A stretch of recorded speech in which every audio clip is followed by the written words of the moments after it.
নমস্কাৰ, মই মৌজিদ। বন্ধুসকল, পলকতে চাওঁ আজি 9টা গুৰুত্বপূৰ্ণ খবৰ।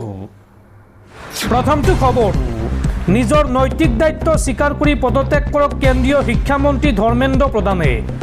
কেন্দ্ৰীয় শিক্ষামন্ত্ৰী ধৰ্মেন্দ্ৰ প্ৰধানে পদত্যাগ নকৰিলে পুনৰ হ'ব বৃহৎ প্ৰতিবাদ। আৰু এইবাৰ দেশজুৰি উত্তাল প্ৰতিবাদী কাৰ্যসূচী গঢ়ি তোলাৰ হুংকাৰ কক্ৰজ জনতা পাৰ্টীৰ।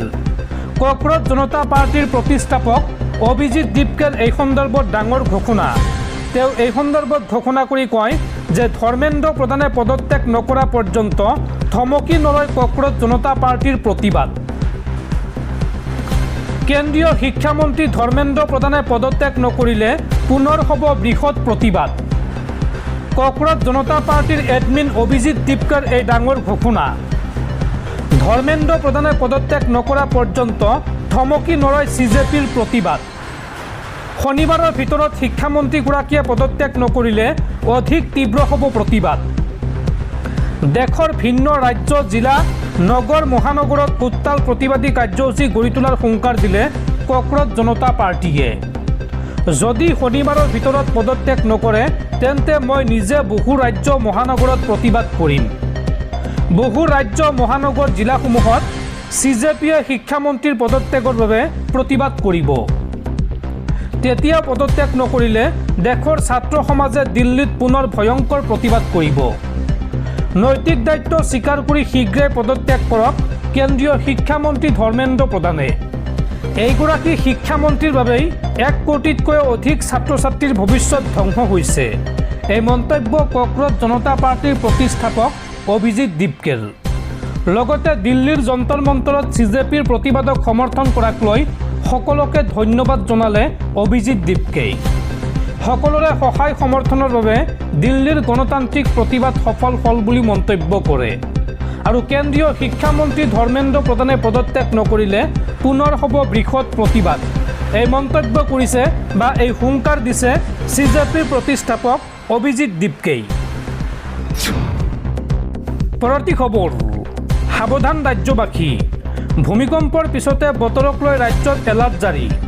আগন্তুক 3 দিনলৈ ৰাজ্যত হ'ব মুষলধাৰ বৰষুণ। এই সন্দৰ্ভত ৰাজ্যবাসীক সাৱধান মানি বা সতৰ্ক কৰি দিলে বতৰ বিজ্ঞান কেন্দ্ৰই। ভূমিকম্পৰ পিছতে হঠাৎ ৰাজ্যত ডাঙৰ এলাৰ্ট জাৰি।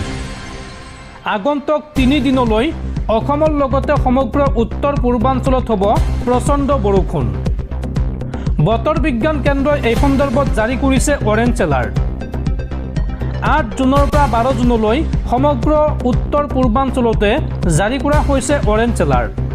আৰু এই সময়ছোৱাত প্ৰতি ঘণ্টাত 50 কিলোমিটাৰ বেগত বলা ধুমুহাই লণ্ড ভণ্ড কৰিব পাৰে ঘৰ দুৱাৰ।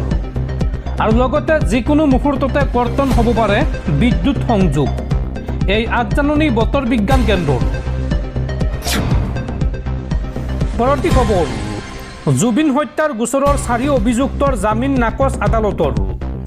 জামিন নাকচ কৰা হ'ল অমৃতপ্ৰভা মহন্ত, সন্দীপন গাৰ্গ, নন্দেশ্বৰ বৰা আৰু পৰেশ বৈশ্যৰ। বিশেষ ফাষ্ট ট্ৰেক আদালতে নাকচ কৰিলে আটাইকেইগৰাকী অভিযুক্তৰ জামিন। দৰ্শকসকল, আৰু বহুতো গুৰুত্বপূৰ্ণ খবৰ আছে। তাৰ আগতে আপোনাক জনাওঁ যে যদি আপুনি এতিয়ালৈকে এইটো ভিডিঅ'ত লাইক কৰা নাই তেন্তে এতিয়াই ভিডিঅ'টোত লাইক কৰি দিয়ক। আৰু এনেকুৱা ধৰণৰ ভিডিঅ'সমূহ নিতৌ চাবলৈ চেনেলটো ছাবস্ক্ৰাইব কৰি কাষত থকা বেল আইকনটো প্ৰেছ কৰি ৰাখক। পৰৱৰ্তী খবৰ, মধ্যপ্ৰাচ্যৰ যুদ্ধক লৈ ডাঙৰ খবৰ। আকৌ বন্ধ কৰি দিয়া হ'ল ষ্ট্ৰেইট অৱ হৰমুজ। ইৰাণৰ ওপৰত পুনৰ ভয়ংকৰ মিছাইল আক্ৰমণ ইজৰাইলৰ। আৰু তাৰ পিছতে ততাতৈয়াকৈ বন্ধ কৰি দিয়া হৈছে ষ্ট্ৰেইট অৱ হৰমুজ। আৰু ইয়াৰ লগে লগে সাগৰৰ মাজত আবদ্ধ হৈ পৰিছে শ তেল আৰু গেছৰ টেংকাৰ। বিশ্বজুৰি এতিয়া হাহাকাৰ লাগিব ইন্ধন আৰু খাৰুৱা তেলৰ বজাৰত। আকৌ বন্ধ হ'ল ষ্ট্ৰেইট অৱ হৰমুজ। ইৰাণৰ ওপৰত ভয়ংকৰ মিছাইল আক্ৰমণ ইজৰাইলৰ। আৰু তাৰ পিছত মুহূৰ্ততে বন্ধ কৰি দিয়া হ'ল বিশ্বৰ আটাইতকৈ স্পৰ্শকাতৰ জলপথ ষ্ট্ৰেইট অৱ হৰমুজ। ইৰাণৰ আকাশ কঁপাই ইজৰাইলে নিক্ষেপ কৰিলে ইটোৰ পিছত সিটো মিছাইল। আৰু এতিয়া যিকোনো মুহূৰ্ততে হ'ব পাৰে পাৰমাণৱিক যুদ্ধৰ সূচনা। হৰমুজ বন্ধ হোৱাৰ লগে লগে সাগৰৰ মাজত আবদ্ধ হৈ পৰিল শ তেল আৰু গেছৰ টেংকাৰ। আৰু এতিয়া বিশ্বজুৰি হাহাকাৰ লাগিব ইন্ধনৰ আৰু খাৰুৱা তেলৰ বজাৰত। পৰৱৰ্তী খবৰ, ৰাজ্যৰ লাখ লাখ চৰকাৰী কৰ্মচাৰীলৈ জৰুৰী খবৰ। ৰিলিজ অৰ্ডাৰ প্ৰথা বাতিল অসম চৰকাৰৰ। এতিয়াৰ পৰা বদলিৰ নিৰ্দেশ আহিলেই অনতি বিলম্বে কৰিব লাগিব যোগদান। যোগদানত বিলম্ব কৰিলে বিভাগীয় শাস্তিৰ সন্মুখীন হ'ব সংশ্লিষ্ট বিষয়া কৰ্মচাৰী। আৰু বদলিত আপত্তি থাকিলে নতুন কৰ্মস্থলীত যোগদানৰ পাছতহে দিব পাৰিব অভিযোগ। এই সন্দৰ্ভত জৰুৰী নিৰ্দেশনা জাৰি অসম চৰকাৰৰ। ৰাজ্যৰ লাখ লাখ চৰকাৰী কৰ্মচাৰীলৈ ডাঙৰ খবৰ। বদলিৰ নিৰ্দেশক লৈ আহিল ৰাজ্য চৰকাৰৰ জৰুৰী নিৰ্দেশনা। জিলা আয়ুক্ত আৰু বিভাগীয় সচিবসকললৈ ৰাজ্য চৰকাৰৰ জৰুৰী নিৰ্দেশনা। এতিয়াৰ পৰা বদলিৰ নিৰ্দেশ ওলালে তাৎক্ষণিকভাৱে এৰিব লাগিব পূৰ্বৰ স্থান। বদলিৰ জাননী অহালৈ অপেক্ষা কৰি থাকিব নোৱাৰিব চৰকাৰী কৰ্মচাৰীয়ে। ৰিলিজ অৰ্ডাৰ প্ৰথা বাতিল কৰিলে দিছপুৰে। আৰু অভিযোগ থাকিলে নতুন ঠাইত যোগদানৰ পিছত বিবেচনা কৰিব বা আপুনি অভিযোগ দিব পাৰিব। নিৰ্ধাৰিত সময়ত যোগদান নকৰিলে লোৱা হ'ব শাস্তিমূলক ব্যৱস্থা। এই কঠোৰ নিৰ্দেশনা জাৰি অসম চৰকাৰৰ। পৰৱৰ্তী খবৰ, মমতা বেনাৰ্জীৰ তৃণমূল কংগ্ৰেছত ভয়ংকৰ খহনীয়া। এইবাৰ তৃণমূল কংগ্ৰেছৰ 20 গৰাকী সাংসদে যোগদান কৰিব NDA মিত্ৰজোঁটত। আৰু ইতিমধ্যে NDA মিত্ৰজোঁটত যোগদানৰ ইচ্ছা প্ৰকাশ কৰি লোকসভাৰ অধ্যক্ষ ওম বিৰলালৈ প্ৰেৰণ কৰিছে পত্ৰ। দলৰ সাংসদ কাকলি ঘোষ দাস্তিদাৰে প্ৰকাশ কৰিছে এই কথা। পৰৱৰ্তী খবৰ, ৰাজ্য কঁপাই যোৱা মীন নিগমৰ দুৰ্নীতিৰ সৈতে জড়িত দুগৰাকী ACS বিষয়াক গ্ৰেপ্তাৰ। CIDয়ে গ্ৰেপ্তাৰ কৰে অনুৰাধা অধিকাৰী শৰ্মা আৰু নৰেন চন্দ্ৰ বসুমতাৰীক। এই কেলেংকাৰীৰ সৈতে নাম সাঙুৰ খোৱাৰ বাবে চৰকাৰে পূৰ্বতে বাধ্যতামূলক অৱসৰ দিছিল অনুৰাধা অধিকাৰী শৰ্মাক। আৰু এই কেলেংকাৰীত নাম সাঙুৰ খাইছে বিজেপিৰ বিধায়ক ৰমাকান্ত দেউৰীৰ। শুকুৰবাৰে এই সন্দৰ্ভত CIDৰ দলে ৰমাকান্ত দেউৰীক কাৰ্যালয়ত হাজিৰ হোৱাৰ বাবে জাৰি কৰিছে চমন। পৰৱৰ্তী খবৰ, বিজেপিৰ শক্তি কেৱল EVM। বিজেপিয়ে বেলট পেপাৰত নিৰ্বাচন পাতি কেতিয়াও জয়লাভ কৰিব নোৱাৰে। এই মন্তব্য বিহাৰৰ জ্যেষ্ঠ বিৰোধী নেতা তেজস্বী যাদৱৰ। পৰৱৰ্তী খবৰ, অকলে নোৱাৰি এইবাৰ চীনৰ সৈতে মিলি ভাৰতৰ বিৰুদ্ধে ভয়ংকৰ ষড়যন্ত্ৰ পাকিস্তানৰ। চীন আৰু পাকিস্তান একেলগ হৈ এইবাৰ মহাকাশত বাধা দিছে ভাৰতক। নিজৰ ফালে অৱস্থা তথৈবচ হ'লেও ভাৰতৰ অনিষ্টকাৰী চিন্তা কৰিবলৈ নেৰে পাকিস্তানে। অৰ্থনৈতিকভাৱে জুৰুলা হোৱা চুবুৰীয়া দেশখনে কেনেকৈ ভাৰতক বিপদত পেলাব পাৰি তাৰে চিন্তাত দিন ৰাতি একাকাৰ কৰে। পাকিস্তানৰ এই কামত পাৰ্যমানে সহযোগ কৰে ৰঙা চীনে। শেহতীয়াকৈ পাকিস্তান আৰু চীনৰ তেনে কিছু কৰ্মকাণ্ডৰ কাহিনী পোহৰলৈ আহিছে। দুয়োখন দেশে মিলি কেনেকৈ ভাৰতক সকলো দিশৰ পৰা ধ্বংস কৰিব পাৰি তাৰে কুটিল পৰিকল্পনাৰ কাহিনী পোহৰলৈ আহিছে। চীনে নিৰ্মাণ কৰি দিয়া 6টাকৈ উপগ্ৰহ 16 মাহৰ ভিতৰতে পাকিস্তানে মহাকাশত সফলভাৱে উপস্থাপন কৰিবলৈ সক্ষম হৈছে। এই উপগ্ৰহ কেইটাৰ জৰিয়তে পাকিস্তানে ভাৰতৰ সামৰিক শক্তিৰ লগতে সাগৰীয় পথসমূহত ভাৰতীয় জাহাজৰ গতিবিধি চোৰাংচোৱাগিৰি কৰি আছে। এই উপগ্ৰহসমূহে একেলগে অন্ততঃ 2 দিনৰ মূৰে মূৰে ভাৰতৰ ভূখণ্ডৰ মেপিং কৰি আছে।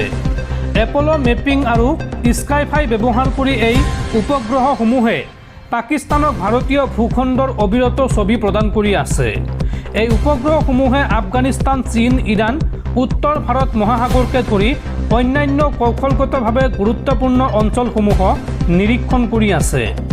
বিশেষজ্ঞসকলে এই সন্দৰ্ভত কয় যে ভাৰতৰ সীমান্তৰ বাহিৰত ভাৰতৰ কৌশলগত কাৰ্যকলাপৰ ওপৰত তীক্ষ্ণ দৃষ্টি ৰাখিবলৈ আৰু লগতে ভাৰতলৈ অহা নৌসেনাৰ জাহাজ আৰু বাণিজ্যিক জাহাজৰ দৰে গুৰুত্বপূৰ্ণ সামগ্ৰীৰ গতিবিধি নিৰীক্ষণ কৰিবলৈ পৃথক সেনা জোৱানো মোতায়েন কৰিছে পাকিস্তানে। ইফালে বিগত এটা বছৰত ভাৰতৰ কেইবাটাও উপগ্ৰহ উৎক্ষেপণ বিফল হৈছে। ইয়াৰে 3টা আছিল কৌশলগত উপগ্ৰহ, যিটো যথেষ্ট চিন্তনীয়। ভাৰতীয় নৌসেনাৰ প্ৰাক্তন পতাকা বিষয়া সুধীৰ পিল্লাই এই সন্দৰ্ভত কয় যে পাকিস্তানৰ অসামৰিক উপগ্ৰহৰ উত্থান কোনো কাকতলীয়া নহয়। কিয়নো ইয়াক সামৰিক উদ্দেশ্যত ব্যৱহাৰ কৰা হৈছে। পিল্লাই এটা পোষ্টত লিখিছে যে 2025 চনৰ জানুৱাৰীৰ পৰা 2026 চনৰ এপ্ৰিল মাহৰ ভিতৰত ছুপাৰকুৱে পাকিস্তান মহাকাশ সংস্থা প্ৰায় ডেৰ ডজন উপগ্ৰহ কক্ষপথলৈ প্ৰেৰণ কৰিছে। এই বিষয়টোক লৈ ভাৰতীয় মহাকাশ গৱেষণা সংস্থাৰ এজন প্ৰাক্তন বিষয়াই কয় যে চীনৰ উপগ্ৰহসমূহে ভাৰতৰ ভূখণ্ডক ভাৰততকৈ অধিক নিৰীক্ষণ কৰে। আমাৰ ভূখণ্ডৰ প্ৰতিটো ইঞ্চি তেওঁলোকৰ দৃষ্টিত আছে। চীন আৰু পাকিস্তানৰ মহাকাশ ভিত্তিক নেটৱৰ্কে ভৱিষ্যতৰ সংঘাতত ভাৰতক যথেষ্ট অশান্তি দিব পাৰে। উল্লেখযোগ্য যে যোৱা বছৰ ভাৰতীয় সামৰিক বিষয়াসকলে স্বীকাৰ কৰিছিল যে চীনে পাকিস্তানক উপগ্ৰহৰ উৎক্ষেপণত সহায় আগবঢ়াইছে। পাকিস্তানে ভাৰতীয় সামৰিক কাৰ্যকলাপ নিৰীক্ষণ কৰিবলৈ সক্ষম হৈছে আৰু এতিয়া পাকিস্তানে নিজাকৈ ৰকেট বাহিনীৰ বাবে এটা উপগ্ৰহ নেটৱৰ্ক নিৰ্মাণ কৰি আছে। ইয়াৰ দ্বাৰা ভাৰতীয় সামৰিক ঘাটিসমূহত আক্ৰমণ কৰাৰ লগতে ভাৰতীয় অস্ত্ৰৰ কাৰ্যকলাপৰ লাইভ তথ্য লাভ কৰাত সহায়ক হ'ব। ভৱিষ্যতৰ সময়ত এয়াই ভাৰতৰ প্ৰতিৰক্ষা ক্ষেত্ৰত ব্যাপক প্ৰভাৱ পেলাব পাৰে বুলি চিন্তা ব্যক্ত কৰিছে প্ৰতিৰক্ষা বিশেষজ্ঞসকলে। এফালে পাকিস্তানে চীনৰ সহায়ত মহাকাশলৈ ইটোৰ পিছত সিটো উপগ্ৰহৰ সফল উৎক্ষেপণ আৰু আনফালে ধাৰাবাহিকভাৱে ভাৰতৰ উপগ্ৰহ উৎক্ষেপণত বিফলতাৰ আঁৰত ৰঙা চীন জড়িত থকাৰ সন্দেহ কৰিছে একাংশ বিশেষজ্ঞই।